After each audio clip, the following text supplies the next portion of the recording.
Good late Thursday, early Friday. Meteorologist Casey Cloud here in the Weather Center right now, giving you a look at that temperature map, the radar map too. You don't see any precipitation in terms of that radar, but these temperatures here are pretty big variety. You can see as we get toward the northeast Florida coast, we have a lot of 60s on the board, but as you get further inland there, you see 54 around Keystone and 45 there towards Cecil Field. I know where I'm at here, east of Stark, we're actually on my Davis Weather Station thermometer. It's sitting at 44 degrees right now, so that's pretty chilly out there. You need that jacket. I know the wind's a factor too. That could be a factor. We're looking toward things like that. You have homecoming parade in Gainesville on that Friday. Maybe not as much of a factor out toward Tallahassee for the high school football as Bradford's headed out there to take on a team there, Leon High from Tallahassee. But as you kind of get the idea here, you can see that we are definitely getting into more of a fall-like pattern here, at least temporarily, in terms of those temperature readings here across the region. So always intriguing to see that here on the board as we're tracking things and giving you the latest updates here. I know we've got to be really careful toward the beaches because there will be a high rip current risk. I'm talking about the Atlantic coast here as we look toward the weekend. It can be deadly out there, has been, and that threat will persist here, through the weekend. So you got to be really careful. Don't get in the water if you don't feel comfortable here, as this pattern, is going to promote that. We have just, already higher water levels than we would like out there, and then we have that concern there, with the rip currents. You just got to be really, really cautious. And if you think it's just, in your best interest not to get in the water, don't get in the water. So something to keep in mind there. Really important with the surf, could be pretty high out there and the like. So just kind of intriguing to touch on. As we go ahead right now, though, let's go ahead and show you some of those power outage maps in the wake of the hurricane. I switch over to another source to kind of display that for everybody there at home, kind of give you an idea of what we're talking about in terms of some of those readings. I mean, it's pretty incredible. I mean, Hurricane Milton hit just over a week ago, 8 days ago, really, since landfall, and if you, just kind of look here at some of our different maps, I mean, it's just kind of an incredible feat here in terms of some of those outages and how things are looking so much better. Just 9,785 customers still in the dark here, and this kind of tells that story. I mean, we were sitting at well over 3 million during the peak of the storm, and this power outage.us map here showing as we get north areas like Hillsborough County, just a few thousand customers still in the dark. Pinellas County, same story. Manatee, 774 customers. Sarasota, 222. So that's, great progress being made there. I mean, compared to, 8 days ago, we had 3 million customers, give or take, at that point in the dark. I mean, just a handful in some of these counties here and there. Just as good as it gets, really, in terms of power restoration. But as we go ahead and see the map, I do want to touch on Georgia here, and we'll get up into toward the Peach State. I know we still have some outages, unfortunately, up there. I know as we're looking at things now, this here is a little bit maybe, more recent, not necessarily from the storm because we hadn't seen that type of number, I don't think, in Cook County, but 838 customers in the dark there. But as we get further on over, is these counties like Atkinson and Coffee and Jeff Davis, where we've seen some outages still remain from Helene, which hit over 3 weeks ago now.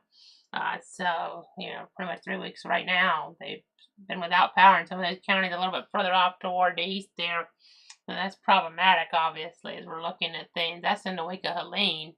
As we're looking, not necessarily Cook County, I don't remember it being noted like that, but I'm talking about these counties here, Atkinson, Coffee, and Jeff Davis.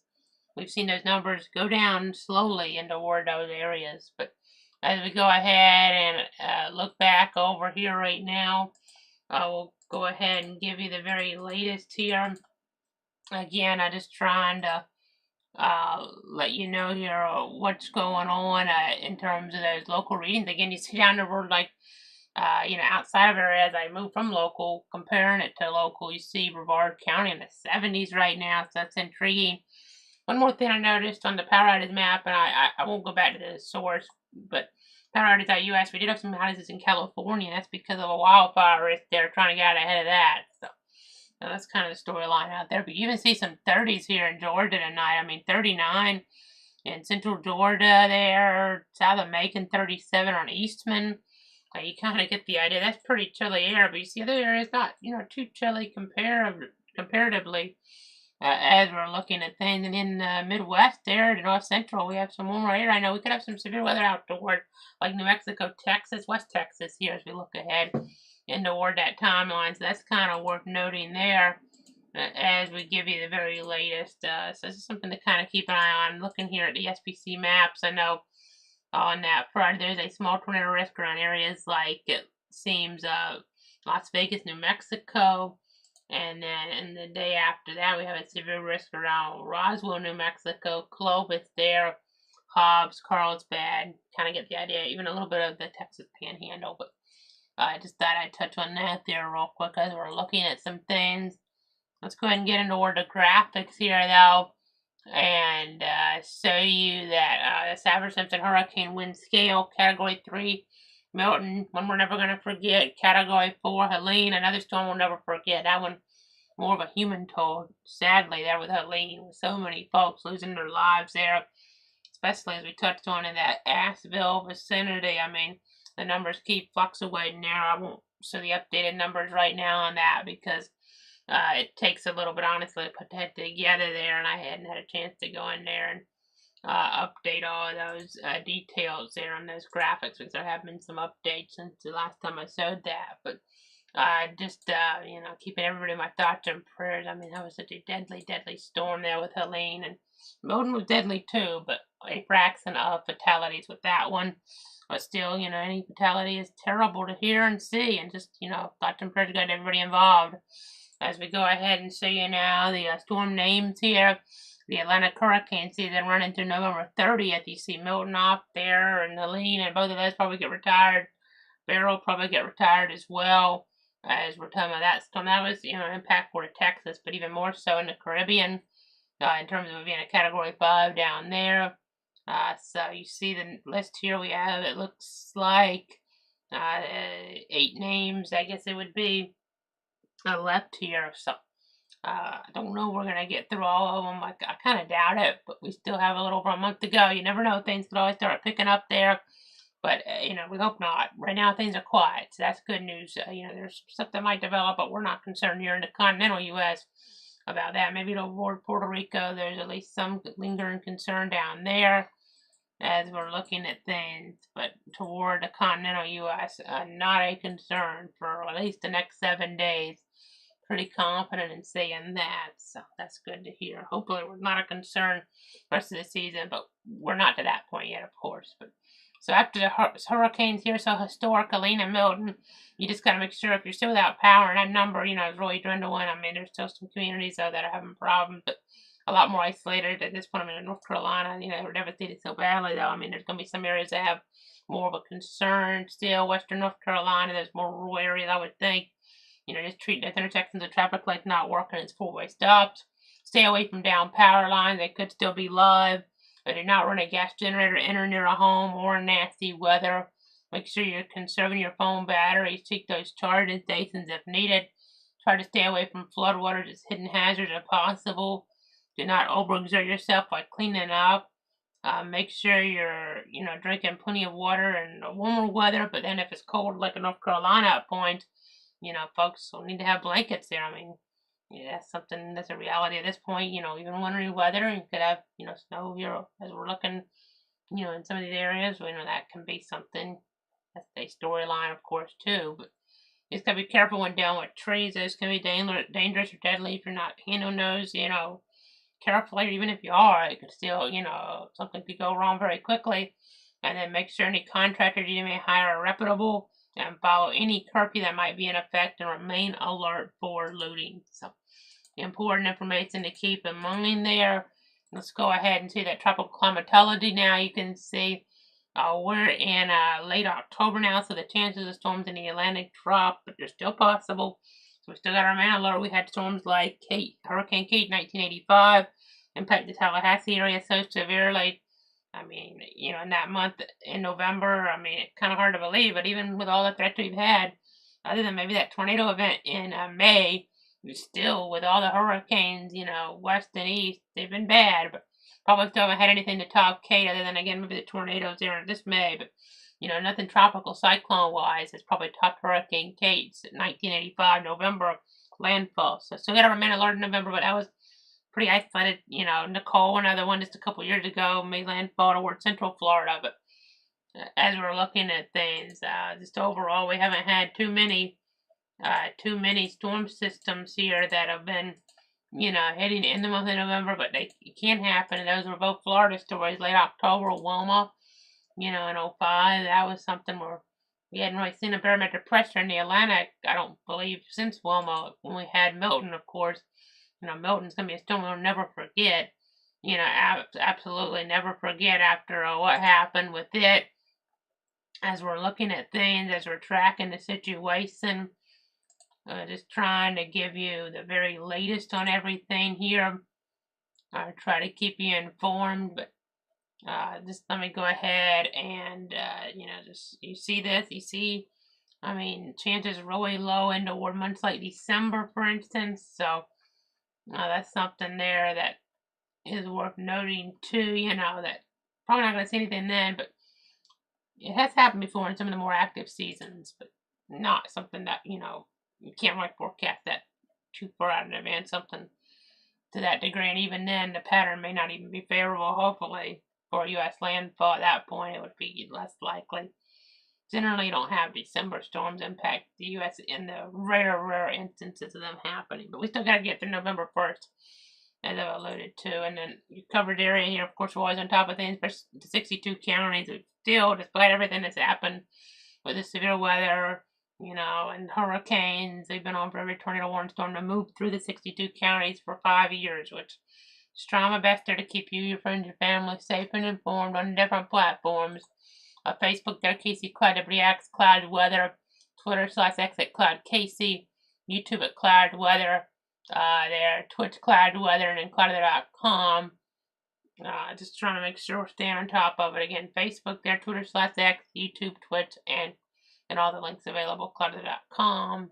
And you even have an interactive radar there too. As I go ahead and see you now the next 7 days, trying to give you here the very latest. You can see the rainfall forecast here, some shower accent if we were to get, a little bit more accumulation of shower, accent rain, 1/4 inch on average. That'd be the word like Flagler and St. Johns counties over the next 7 days. It's not that much, but, passive showers are a little more likely there in this pattern.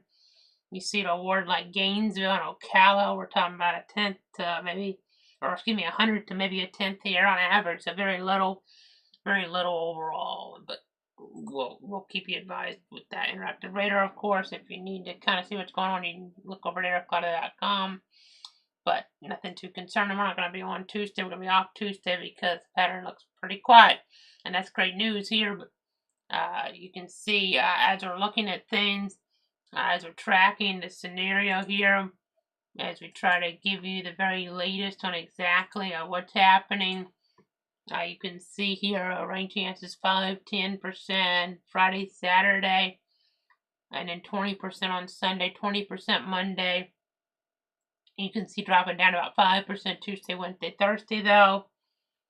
As we're looking there, and you see these temperatures there warming up. I mean, we're below average right now. We're going to get back to, near / above average here as we look ahead into the timeline. So, it is something to kind of keep our eyes on here as we're looking at things, as we're tracking the latest here.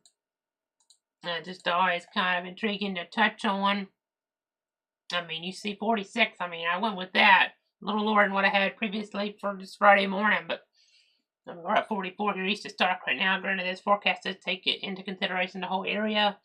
It's tricky. I know we're a little bit probably, low on some of the low temperatures last couple mornings. That, it's probably a little bit closer to what we'd see, why, but then you got to keep in mind, you look at St. Augustine, they're in the 60s right now. So there's that variability. It makes it tricky this time of year. to get a better handle on what could happen as we're tracking things, as we're watching the scenario. But this is, trying to give you that better perspective here overall. But as we're looking at things, as we're tracking the situation, I know, just seeing the latest tropical weather outlook, I think I want to go back over to this. I'm not going to really have to touch on it much at all, but I want to go ahead and, just while we're kind of seeing this information, go ahead and touch on it now, because you might kind of hear about it. As we're looking into over the weekend, I see the Hurricane Center does have a now 50% chance of tropical development on this axis headed toward the Yucatan Peninsula area, or maybe even down closer toward Belize, really.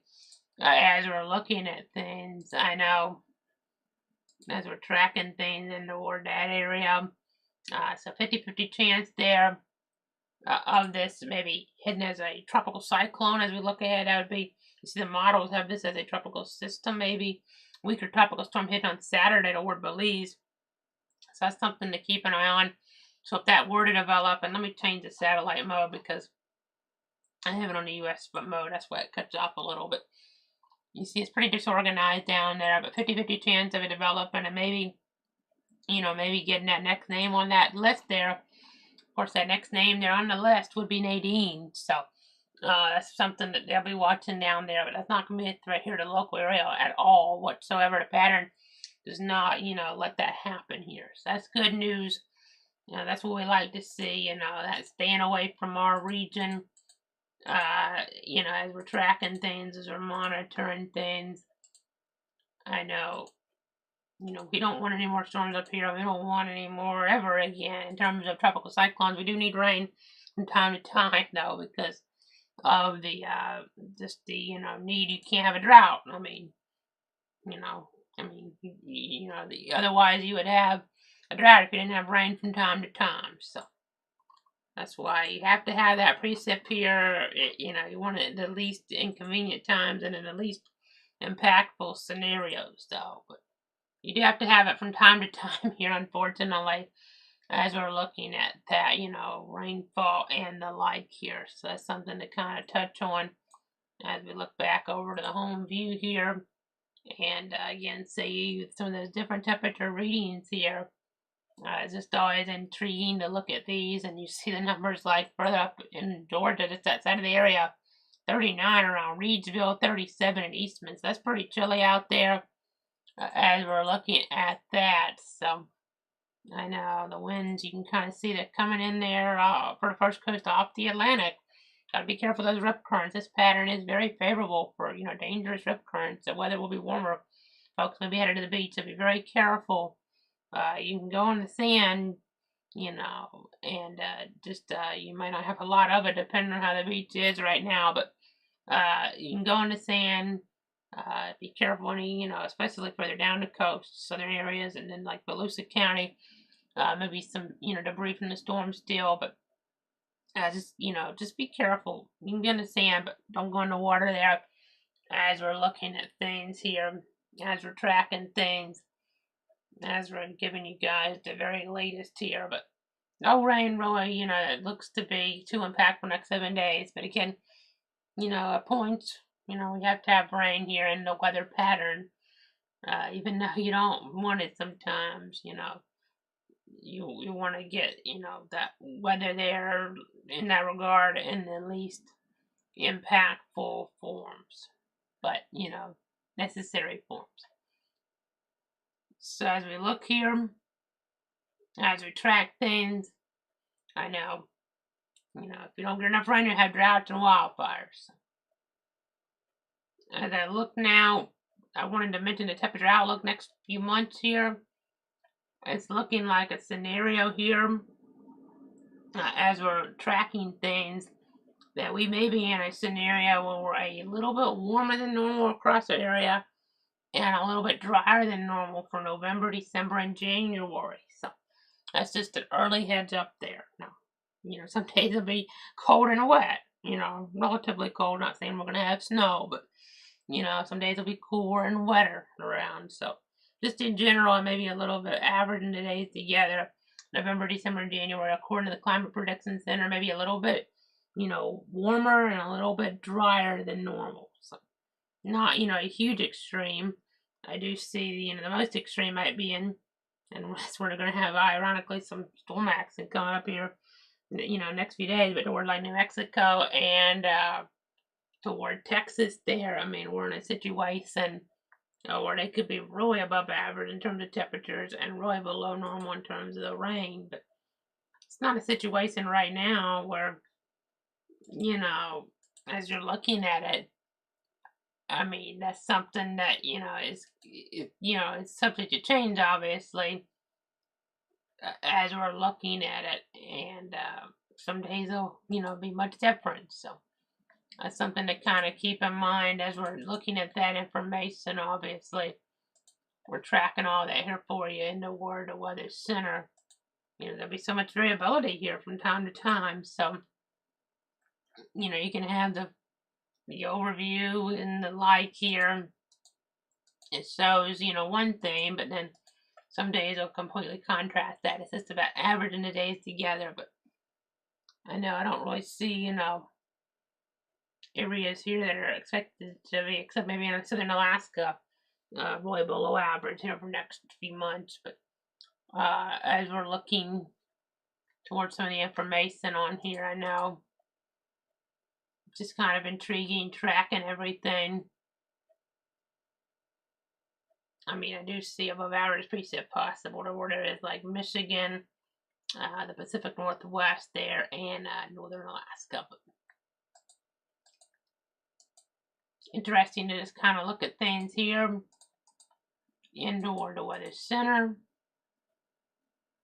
Just trying to stay on top of everything. It's just all about protecting you, your friends, and your family. I think that's going to pretty much wrap it up here for tonight. Let me see if there's any questions or comments from any of the viewers at home. They're tracking things. Again, no formal update on that Tuesday. So just, stay safe, obviously, though, as we're looking at things, as we're tracking things here over the weekend, with that rip current threat around. You just got to be really cautious of that. I mean, that can be deadly.